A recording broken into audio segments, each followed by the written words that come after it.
You were on the rant couch where I rant about whatever my $10 a month plus patrons want me to rant about. You can get one of these by being one of those. This one's for Tony Jabroni, who says, I'm sure you saw this one coming from a mile away, but rant about the government's reaction in response to the coronavirus pandemic.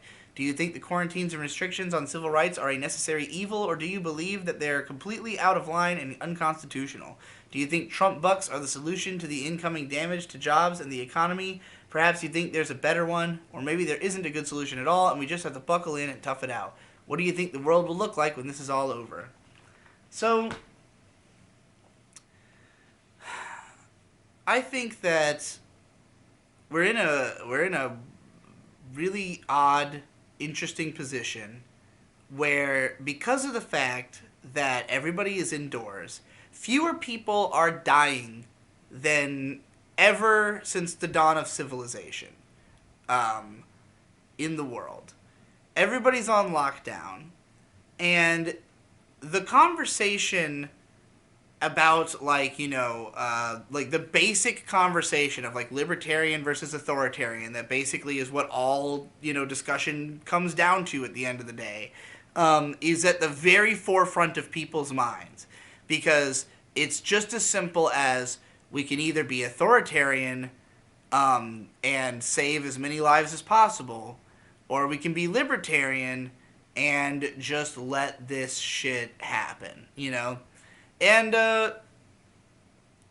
ultimately, the purpose of the government is to represent the will of the people.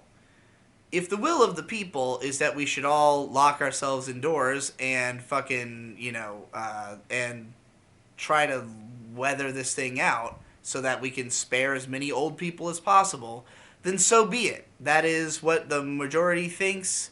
We'll go with that. If it sways in the other direction, then we'll go with that. That's just the way it's going to be. The will of the people will decide. What do I think the will of the people will be? In America, I don't think it'll be possible to keep people inside for more than a couple months, at the most. I think that, they're saying on the media, they're trying to say this will all end in June. Here's the thing.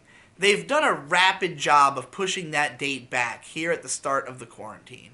It started off with, I've been following this shit since back in January, so I know all the shit that's going on. I know about all the corruption, all the lies from the Chinese Communist Party.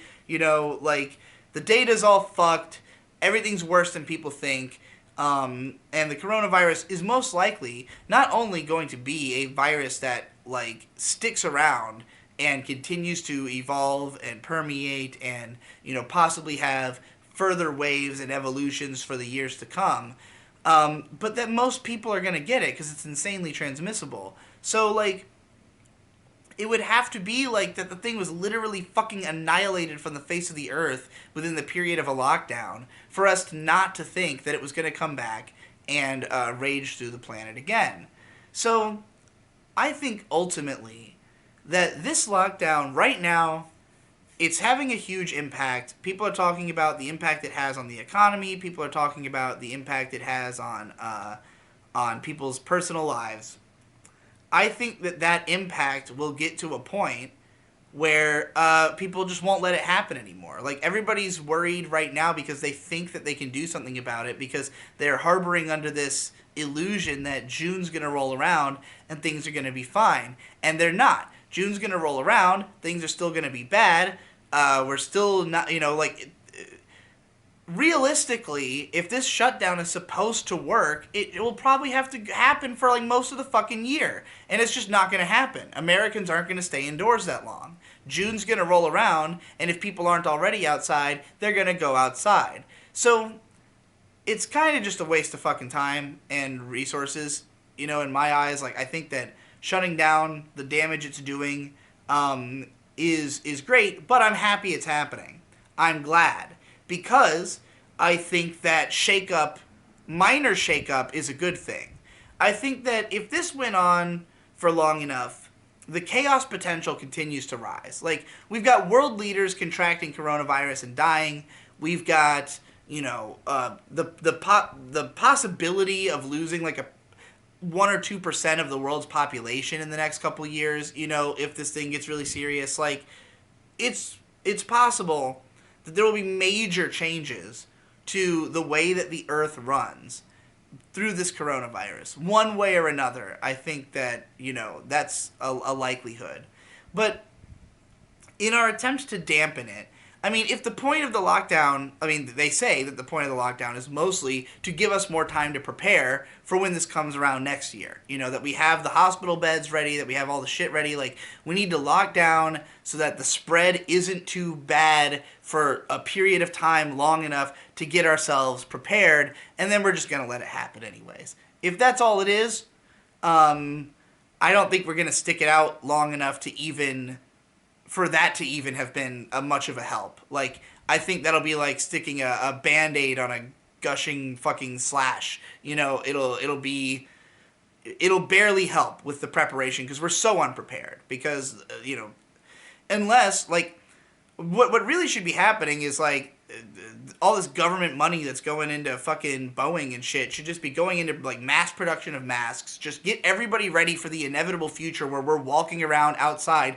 living our regular lives in a coronavirus infected world. That's what you need to be preparing people for. That's what the effort should be going to while we're on lockdown, is preparing people for when we're not on lockdown, because it's not going to last forever. And, in the meanwhile, I think that people being on lockdown, I mean, it's going to lead to a lot of depression and suicide. There's going to be a rash of that before even fucking June, because people are losing their goddamn fucking minds having to be indoors for a day.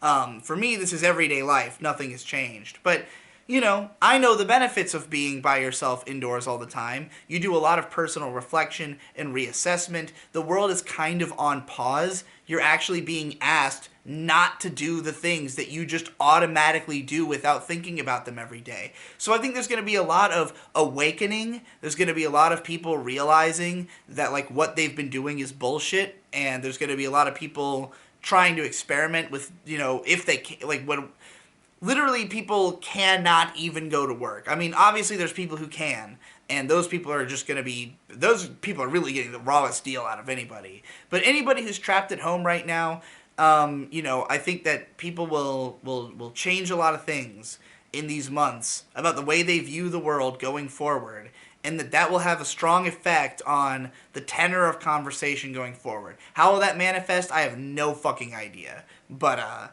I'm hopeful for the good that can come out of, like, a hiccup where everybody kind of has to stop and actually think about, like, their life for one fucking second in a way that they normally don't.